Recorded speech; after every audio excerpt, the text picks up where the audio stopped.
comic book fans, and welcome to another issue 2 of a series I've called What's on My Shelf.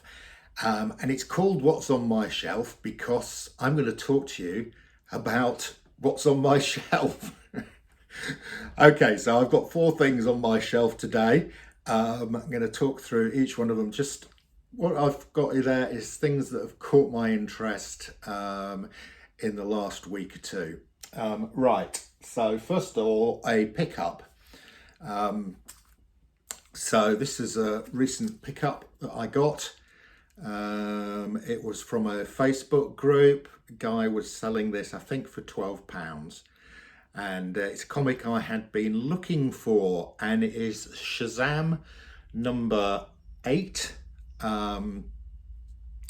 And the reason I was looking for this is because it's got it reprints the first Black Adam story from the Golden Age, and so as such, although it is a reprint, it is the first Black Adam appearance in a Silver Age comic. Okay, but it's not a new story, but it's still a nice comic to have. Still very affordable. This isn't a great grade. It's probably a 4.55, but really nice to have, and not an expensive comic to pick up still. This is quite pick-upable.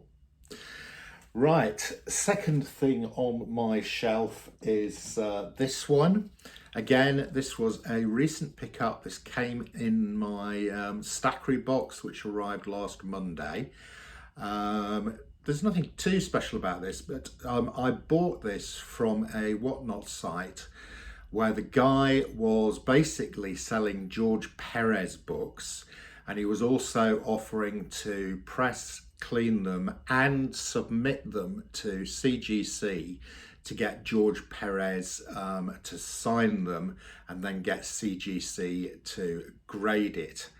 Now, those of you who are not aware, George Perez has been diagnosed with terminal cancer. I haven't got anything signed by George Perez, so I bought a couple of comics from these people. This one cost me $3. I'm showing it to you because I actually bought the one I bought, and then I paid for it to be cleaned, pressed, and sent off for signing and grading. Was actually, I think it's issue 43 of Teen Titans, which is the first appearance of Jericho. Okay, so I paid for that. I would expect, I think he sort of said 6 weeks, then it's got to get to my Stackery box. So I'm not expecting to see the graded version with George Perez signature on it until for another 3 months, something like that. When I do get it, I'll show it to you. And I think it's great that George, with limited time left, is spending some time making his fans happy by signing some of his comics. Okay, right, what have we got next? So next up we have got a comic that I'm reading at the moment. So I have recently got into these. This is an Ed Brubaker and Sean Phillips comic called Fade Out. Now, the reason I got into these is that I picked up in the sort of 50p a comic box that I picked up some issues of a comic called Criminal, which is also by these guys, and I read them, absolutely loved it. It was sort of like noir crime fiction. And then I sort of thought, what else have these guys done? And they've done a lot together. They've been working together for something like 15 to 20 years, I think. You know, they work really well together. You know, Sean Phillips' art really matches the sort of noir, the criminal noir style. And I saw these fade outs. This is a 7-issue series. And I saw 6 of them for sale for £10. So I bought them, and the 7th one I found, the one I hadn't got, and it was issue 4, is should arrive anytime soon. So I've got all 7 of these. So it was issue 4 that was missing. I've read issues 1 to 3. Absolutely loving it. This is really, really well done. Usually they didn't have an editor. For this series, they had an editor. I mean, I just love the covers. You know, it's all, this one's sort of set in Hollywood. And they sort of done these sort of back covers with sort of what looks like stills from 1940s films. Also in these, there's usually an article. I mean, you know, the artwork is just great. You know, really reminiscent of film noir. And also usually in these you get an article about some Hollywood star.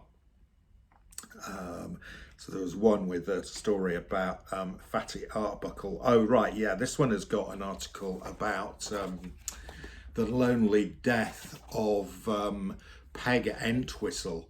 So Peg Entwistle, I don't know if you can see there, but there's a figure hanging from the H. She was a starlet who hanged herself on the Hollywood sign. I think in the 1940s. So you get some really interesting sort of early Hollywood history, and a great story. It's got a nice pace to it. So I really recommend these. If you've not read any of these Ed Brubaker, Sean Phillips stuff, really easy to pick up. So I've picked up all 7 of these for £14, which is less than cover price. A really good read. Right, the last thing on my shelf is this book you can see behind me. Now I've had this I bought this just before Christmas. It is an amazing book. And it's really quite difficult to explain it. It's by Dave Sim and a guy called Carson Gruber, and it's called The Strange Death of Alex Raymond.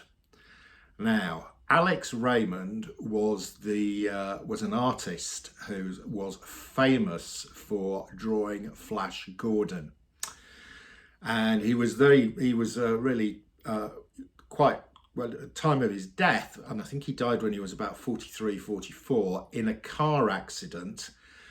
He was driving with another comic book artist.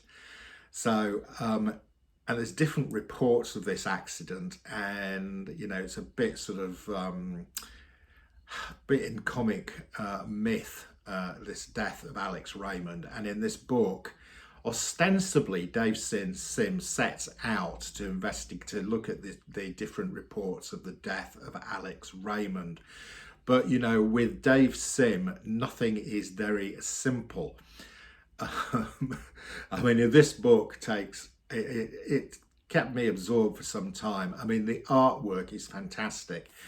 One of the things I love about it is Dave Sim has sort of taught himself to do the art in the style of the sort of that period of artist, the sort of Alex Raymond, and there's a few other artists from the time, and he tries to reproduce their artwork. I mean, he does a pretty good job as well. I mean, he virtually taught himself from scratch how to do this sort of stuff.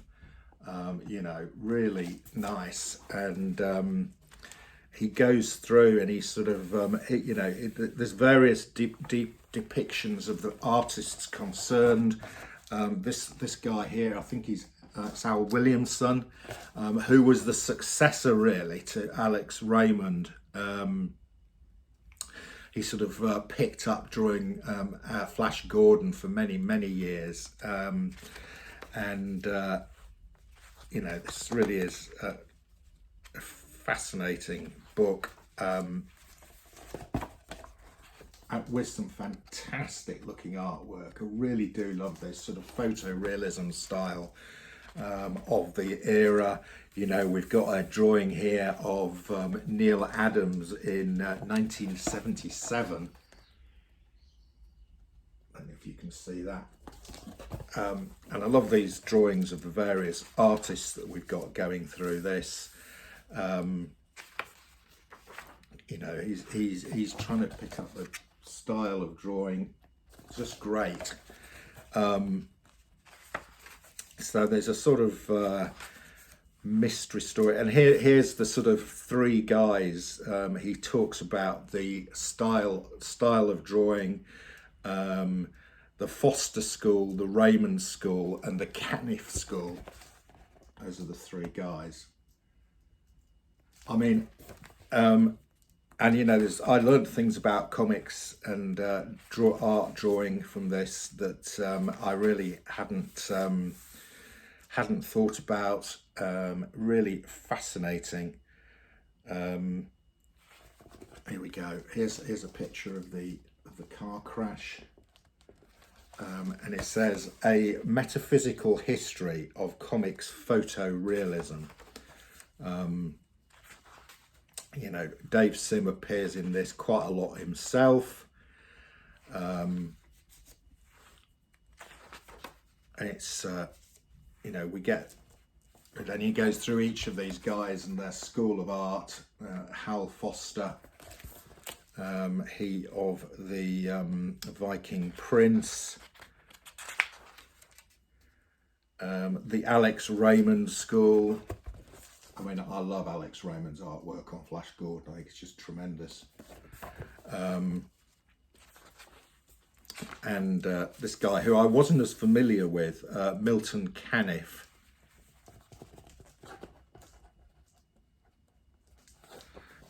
So if you're interested in the history of comics and in art style development, and you can see, so you can see how some of these influences have carried through to modern day. It really is a fascinating read. And just look at some of this artwork here. You know, if you're interested in this, in the sort of photorealism art style, or even if you're interested in the strange death of Alex Raymond, then you know, this is a fascinating read. I mean, you do have to delve into the mind of Dave Sim, which is quite a worrying place to be, quite honestly. Now, towards the end of this, I think Sim did something to his wrist, which meant that he's not really able to draw anymore. So this was some of his last work, I think, before that happened to him. Yeah, just fantastic. I really recommend this for any comic book fan. I mean, you can just spend, I've had this for a couple of months and I'm still going through it and finding new stuff. You know, if you can find a copy of this, The Strange Death of Alex Raymond by Dave Sim, he of Cerebus the Aardvark fame, I would recommend this. It is really fascinating. There's some great artwork. And you know, this is not a book you're going to pick up and read and put down. This is a book you pick up, find something new, sort of research it, find out about it, admire the artwork, and then pick it up again a week later and you'll find something new. Right, there we go. Those were the things on my shelf today. I hope you've enjoyed this. Enough said.